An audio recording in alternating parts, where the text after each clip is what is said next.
I was on my knees in the hallway digging through the coat closet when my phone lit up on the floor beside me. I almost didn't look at it. I had my good coat in one hand and a wire hanger caught in my hair, and I was already running 7 minutes late. My brother had texted me the address twice, like I was a child who couldn't remember where he lived. Sunday brunch, 11 o'clock. Don't be late this time, Lily. I grabbed the phone to silence it. It wasn't my brother. It was Gail. Gail has been my family's attorney since before I was born. She did my grandmother's estate. She did my parents' wills. She is 71 years old and she does not text. She has, in the entire time I have known her, sent me exactly two text messages. One was a missed dial. The other was last Sunday morning. Lily, do not go to brunch. Call me right now. I mean right now. I sat down on the hallway floor. The wire hanger was still in my hair. You have to understand what that brunch was supposed to be. My brother Kevin had been pushing for it for 3 weeks. A family reset, he called it. A chance for everyone to get in a room and move past the last 6 months. His wife Diane had apparently been the one to suggest it, which should have told me everything, but I was trying. I was genuinely trying to be the kind of person who shows up and eats eggs and pretends that the last 6 months hadn't happened. What happened in the last 6 months is that our mother died. She died in March quietly in her sleep, the way she always said she wanted to go. She was 67. She had a heart condition for years, and we all knew it was coming. But you were never actually ready. I was the one who got the call at 4 a.m. I was the one who called Kevin. I was the one who sat with her body for 2 hours before the funeral home came because I couldn't make myself leave the room. I tell you that not for sympathy. I tell you that because it matters later. What my mother left behind was not complicated on paper. There was the house I grew up in, a 4-bedroom Victorian in a neighborhood that had quietly become very valuable over the past 20 years. There was a brokerage account. There was some jewelry. And there was a plot of land outside the city, about 11 acres, that had been in our family since my grandfather bought it in 1962. Nothing on it. Just trees and a creek and a rusted gate at the end of a gravel road. Her will divided everything equally between me and Kevin, split down the middle. She had been very precise about it, the way she was precise about everything. Kevin called me 4 days after the funeral. He didn't want to split the land. He wanted to sell it outright, both of us together, to a developer who had already approached him. He had already talked to them. He already had a number. He said he could have a check in my hand in 60 days. I said I needed to think about it. He said there wasn't much to think about it. He said there wasn't much to think about. I said I still needed to think about it. That was in April. By May, the calls had gotten shorter. By June, he had stopped calling and started emailing. And the emails had started CC Diane. And the emails had started including words like unreasonable and sentimental and holding the estate hostage. I had forwarded all of them to Gail. Gail had told me to sit tight. So I had been sitting tight.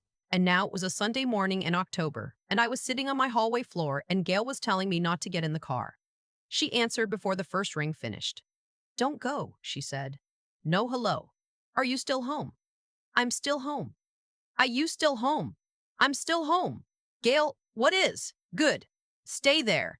I need 45 minutes and then I'm coming to you. She paused. Are you somewhere you can sit down? I'm already on the floor. Good enough, she said. I'll explain everything when I get there. Just, Lily, listen to me. Do not contact Kevin. Do not contact Diane. Do not respond to anything they send you today. Can you do that? I said yes. She hung up. I sat on the floor for a while longer. The coat was still in my hand. Outside, it had started to rain. Here's what Gail told me when she arrived. 3 weeks before the brunch invitation, Kevin had filed a petition with the probate court. He wasn't trying to renegotiate the split. He was trying to have me removed from the estate entirely, on the grounds that I was mentally unfit to manage an inheritance. The petition cited my erratic behavior following my mother's death. It cited my inability to make sound financial decisions. It cited, specifically, an incident at my mother's funeral in which I had allegedly become publicly intoxicated and created a scene. I looked at Gail. There was no incident, I said. I know, she said. I had one glass of wine at the reception. One. Kevin poured it. He handed it to me and said it would help me calm down. Gail opened her briefcase and slid a photograph across my kitchen table. It was me, at the reception, sitting in a chair near the window. My eyes were half closed. There was a glass of wine in my hand, nearly empty. I looked, genuinely, like I could barely stay upright. I remembered that moment. I remembered feeling strange about 20 minutes after that glass, dizzy, in a way that didn't make sense. I had assumed I was just exhausted, just grief, just the weight of the day catching up with me. I had gone and sat in a corner, and then my cousin had driven me home early, and I had slept for 14 hours. I stared at that photograph for a long time. He handed me that glass, I said again. I know, Gail said again. Her voice was very steady. There's more. The petition wasn't just the photograph. There was a letter, submitted as supporting documentation, from a therapist I had allegedly been seeing. The letter described a pattern of impulsive decision-making and grief-induced instability. It used clinical language. It looked completely real. I have never seen that therapist in my life. There was a signed statement from a neighbor, a woman who lives 2 houses down from me, who I wave to occasionally, who brings her recycling bin in on Tuesdays. The statement said she had observed me on multiple occasions behaving in ways that caused her concern, shouting, leaving at strange hours. Once, allegedly, sitting on my front porch in the middle of the night talking to myself. I don't do any of those things. There was a financial document, a printout from what appeared to be my brokerage account, showing a series of large transfers over the summer. Impulsive spending? The petition framed it as tens of thousands of dollars moved in erratic patterns. I had made no such transfers. The account number in the document was mine. The transfers were not. Someone accessed your account, Gail said. I thought about the summer. I thought about a Sunday afternoon in July when I had come home to find my laptop open on the kitchen counter. I had been certain I'd closed it before I left. Kevin had stopped by that morning to drop off some paperwork. He said he'd let himself in with the spare key I had given him years ago, back when we were close, back when I trusted him. I had asked him that day if he had touched my computer. He said he'd used it to check his email. Quick thing. Didn't think I'd mind. I had let it go. The brunch, I said. Gail nodded. We believe the intent was to get you there in person. Diane has been in contact privately with 2 of your extended family members who were also invited. She has been framing the gathering as an intervention. She planned to present this documentation in front of your family and ask you, on the spot, to voluntarily step aside from the estate. I thought about my aunt who had been calling me more than usual lately, who had said, gently, that Kevin was just worried about me. I thought about my cousin who had driven me home from the funeral, who had recently mentioned, casually, that she thought maybe I should talk to someone. They've been working on my family for months. Not to get the land, not just to get the land, to get me to disappear from the estate quietly in front of witnesses so that later, if I ever pushed back, there would be people who could say they were there. They saw it. They all agreed she needed help. I got up and went to the kitchen sink and stood there for a minute with the water running. The transfers, I said. The fake therapist letter. The neighbor's statement. How did you find out about any of this before the petition was even served? Gail was quiet for a moment. The neighbor came to me, she said. 3 days ago. She said she had signed a document for Diane. She thought it was a character reference for a custody matter. That's what Diane told her. When she read what was actually in the petition, she drove to my office. I turned off the water. She felt terrible, Gail said. She wanted you to know. I stood there thinking about that woman, how she brings her recycling bin in on Tuesdays, how I had never learned her name. What happened next took 11 weeks. Gail filed a counter-response to the petition. The neighbor submitted a retraction and a sworn statement explaining how she had been deceived. A forensic accountant examined the brokerage documents and identified that the transfer records had been fabricated. The formatting metadata on the printout showed it had been created on a computer, not exported from an actual account. The therapist's letter was traced to a letterhead template available online. The license number cited in the letter belonged to a real therapist in another state who had never heard of me. Kevin's attorney withdrew 2 of the supporting documents before the hearing, but the photograph remained. Gail brought in a toxicologist, not because we could test anything now, 6 months had passed, but because the toxicologist could speak to the documented effects of certain substances when combined with alcohol and to what a person looks like in photographs when those effects are present. versus what ordinary grief-related exhaustion looks like. The court found the distinction relevant. I want to be precise here because I know how this sounds. We could not prove definitively that Kevin had put something in that glass. What we could prove was that the photograph had been taken deliberately, that it had been submitted in bad faith as evidence of a pattern that did not exist, and that the other documentation submitted alongside it had been fabricated. The petition was dismissed. Kevin's attorney billed him for 11 weeks of work.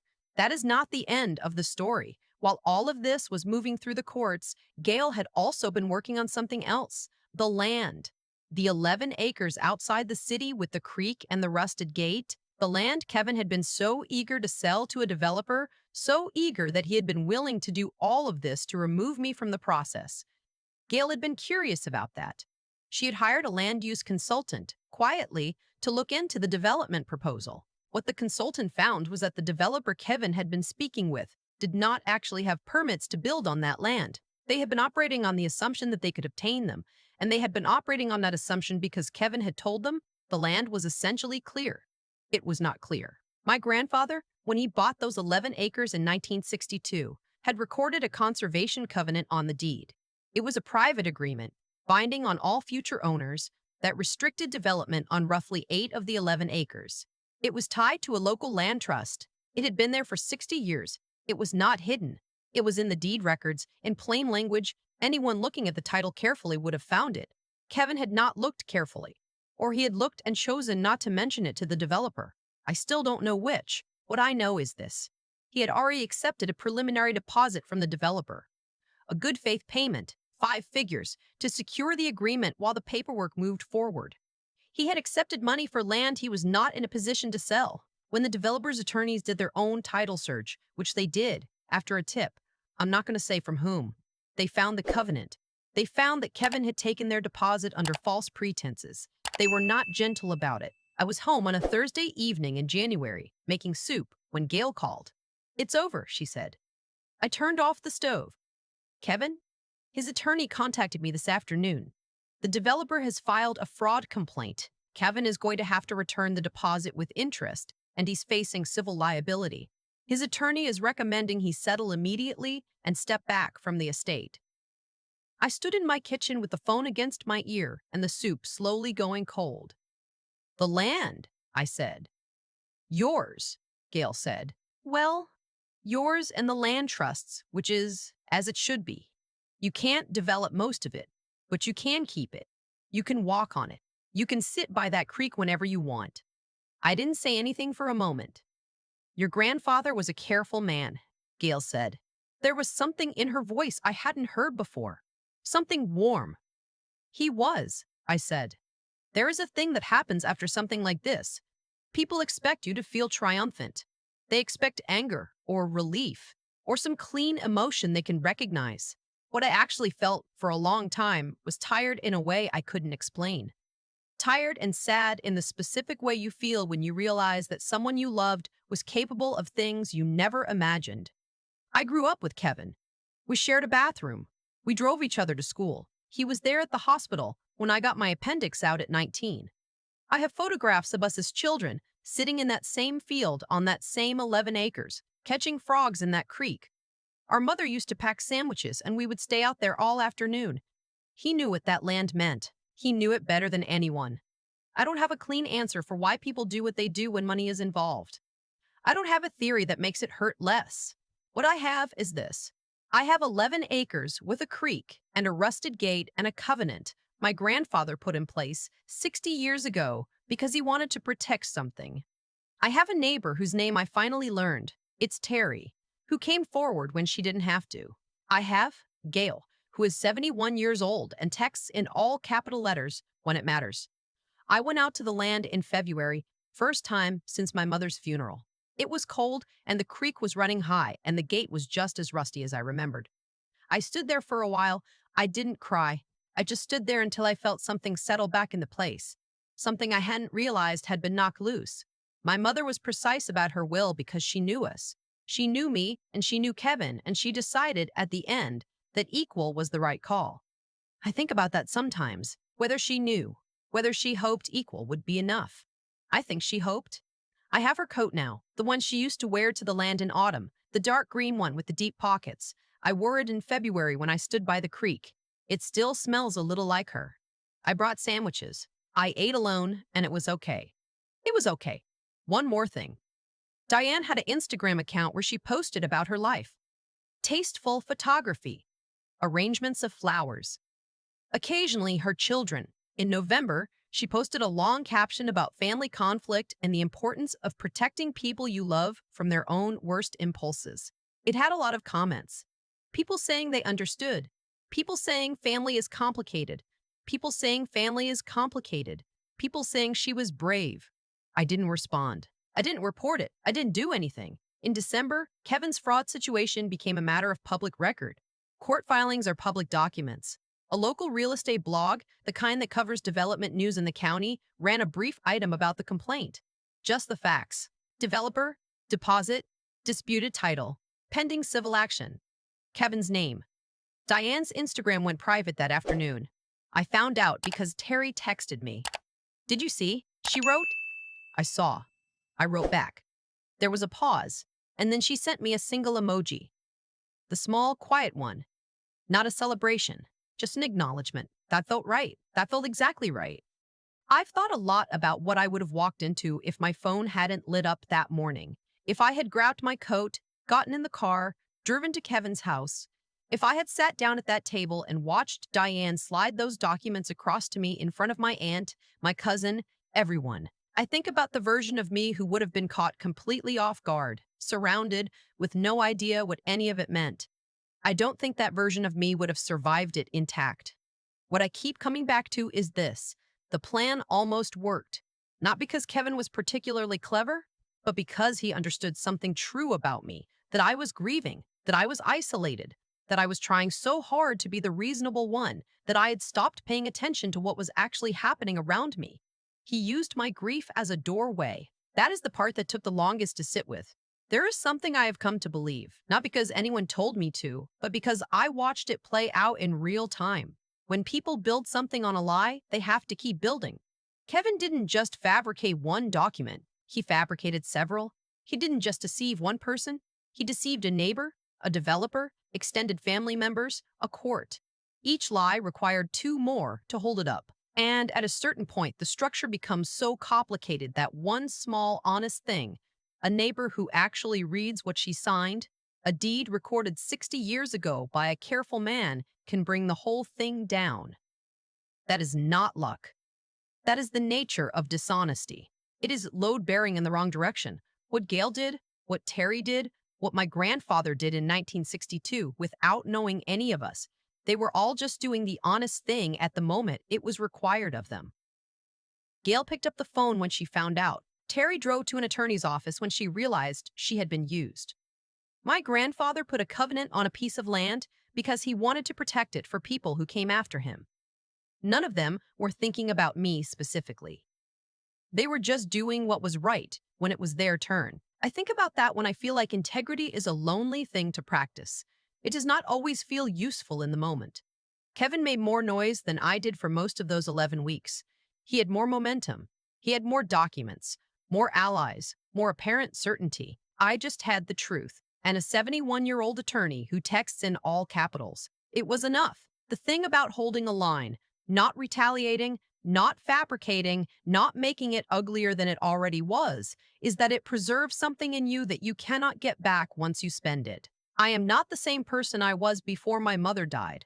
I am not the same person I was before all of this happened. But I am still someone I recognize. I still know what I did and didn't do. That matters to me in a way I didn't fully understand until it was the only thing I had left that was completely mine.